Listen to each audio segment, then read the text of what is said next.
Баршаңызға сәлем, сіздермен Нұрбеш Әмірқызы. Бүгін каналымызда семіртпейтін шпинат қосылған ПП пирог жасайтын боламыз. Мұны диетада жүрген қыз-келіншектерде жасай берсе болады. Құрамының барлығы қолжетімді, ешқандай да қиын заттардан тұрмайды. Сондықтан видеоның соңына дейін көріп, бақылап, өз бағасын беріңіздер. Сіздерге сәттілік. Алдымен қамыры үшін бір жұмыртқа, құмшекер және сармай қажет. Сармайды ертіп алсаңыз да болады, жұмыс істеуге ыңғайлы. Миксердің көмегімен осылай миксерлеп аламыз, немесе венчик шанышқыны пайдаланыңыз.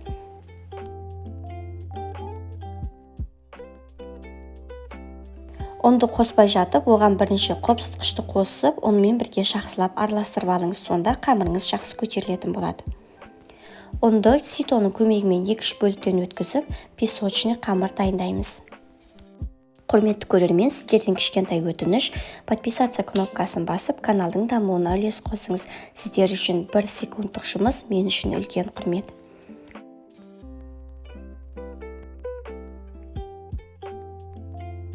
Осындай тым қатты жабысқақ емес, үгітілейін деп тұрған қамыр болады.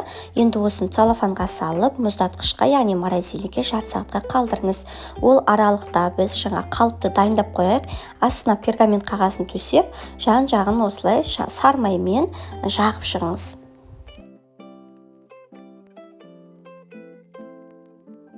Морозильникте қамырды аламыз, сәйкесінше кішкене қаттылау болып тұр, жұмыс істеуге де жақсы болады. Енді бортик жасап, жан-жағына дейін жеткізіп, бір келке етіп жайып шығыңыз.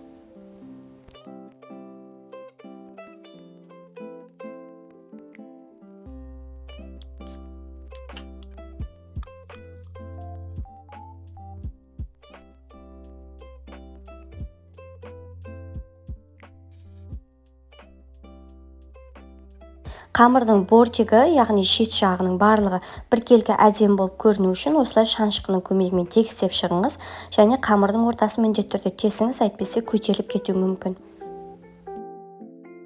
Ал енді салмасы үшін сүзбе, 2 жұмыртқа, құмшекер қажет, оны балмен алмастырсаңыз да болады.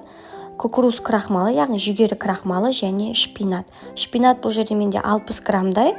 Осылай қолмен үзіп салатын боламыз. Жалпы фигурасына мән беретін қыздар шпинатты жиі қолданылады. Смузи болсын, пирог, қандай да бір зат болсын, тіпті бетіне маска жасайтын кезде де шпинаттың пайдасы өте көп. Оның құрамында біздің ағзамызға қажетті, өмір бойына қажетті болатын дәрумендер мен минералдар бар. Толық ақпаратты кез келген жерден аласыздар. Интернет желісіне жазсаңыздар, шпинаттың ұлан ғасыр пайдасын жазып қойған. Сондықтан өзіңіздің күнделікті рационыңызға осы шпинатты қосуға, пайдалануға кеңес беремін. Енді міне осылай блендермен езіп алғаннан кейін қамырымызға саламыз. Менде кішкене бортигі ұзындау болып кетті, сондықтан басып осы шанышқымен істеп жатырмын. Алдын ала қызып тұрған пеште 170 градуста 40 минут пісіріп алыңыз.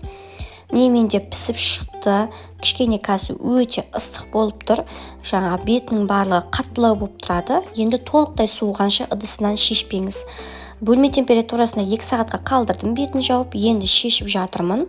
Бұл пирог әлі де жылы болып тұр. Ортасы ешқандай былқылдап болып шықпайды. Пісіп, толыққанды, қатты болып тұрады. Бір чизкейкке ұқсап тұрады. Міне достар, пирог толықтай дайын. Осы жылы күйінде кесіп дастарханға ұсына бересіз. Осындай ПП пирогтарды, пайдалы пирогтарды 5-6 мың теңге көлемінде сатады. Ал сізге дайындау үшін бар жоғы 1200 теңге шығындаласыз. Мен өзім 1200 теңге шығындалдым. Құм шекері бар, жұмыртқасы бар, барлығын қосқан кезде. Сіз де дайындап көріңіз. Сүзбе де табылатын зат, арзан тұрады, қымбат емес. Оның үстіне дайындалуы оңай. Сізге қандай пеш болсын пісіп шыға береді. Менікі қарапайым әсел пеш, соның өзінде осылай әдем болып пісіп шықты. Қазір көктемнің уақыты, иммунитетті көтеру керек. Балаларыңызға да осыны жегізіп үйретіңіз. Егер де сізге видео ұнаған болса, лайк басып, пікір қалдыруды ұмытпаңыз.